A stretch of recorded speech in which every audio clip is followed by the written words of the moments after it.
जब गुप्त साम्राज्य की चमक फीकी पड़ी, भारत की धरती जैसे मौन हो गई। हर ओर छोटे छोटे राज्यों का संघर्ष था। शक्ति की दौड़ थी। किसी के पास संस्कृति थी पर एकता नहीं, किसी के पास वीरता थी पर दिशा नहीं। इसी अंधकार के बीच वीरता की एक नई ज्योति जली, जिसका नाम था राजपूत काल। 7वीं शताब्दी में भारत अनेक राज्यों में बंट चुका था।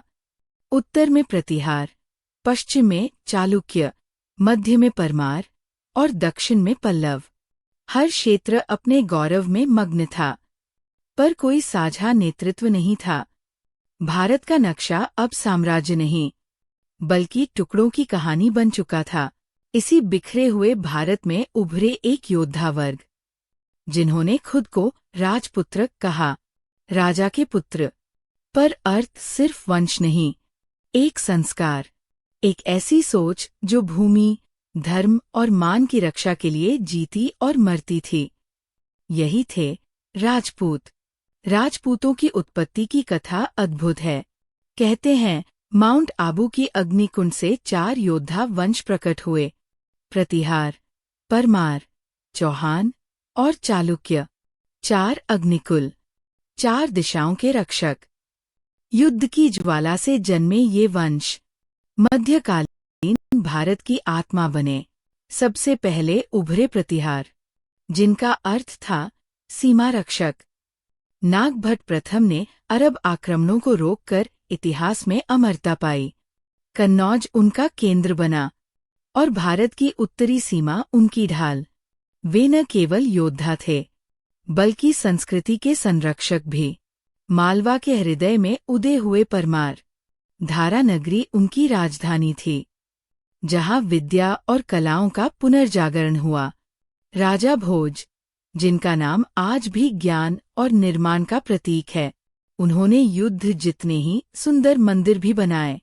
गुजरात की धरती पर उठे चालुक्य या सोलंकी वंश, राजा सिद्धराज जयसिंह और कुमार पाल जैसे शासकों ने समुद्री व्यापार और स्थापत्य दोनों को नई ऊंचाई दी। उनके युग में सोमनाथ मंदिर का पुनर्निर्माण हुआ, जो श्रद्धा और शक्ति दोनों का प्रतीक था। दिल्ली और अजमेर में चमके चौहान वंश, तेजस, मर्यादा और वीरता इनके प्रतीक थे।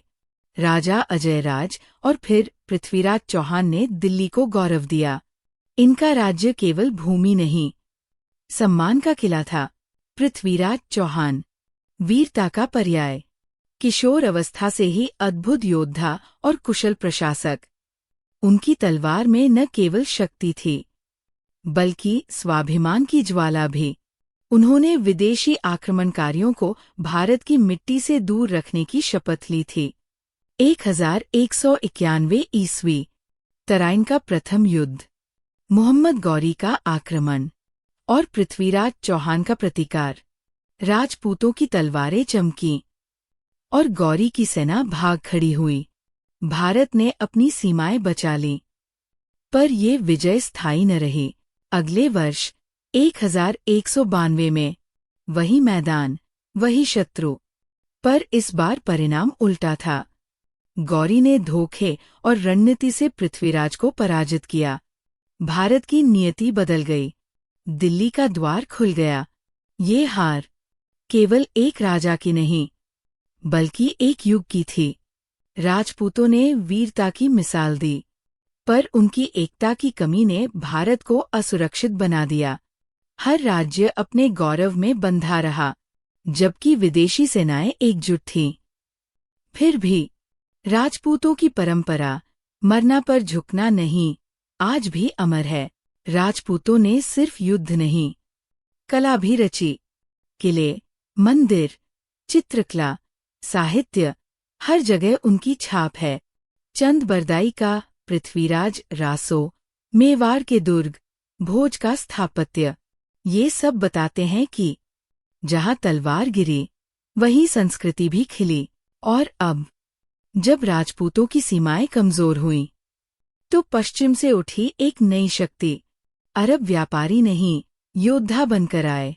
देखिए अगले एपिसोड में अरब इन्वेजन्स मोहम्मद बिन कसिम और भारत में इस्लाम का प्रवेश। जहां भारत पहली बार एक नए युग से मिलने वाला है।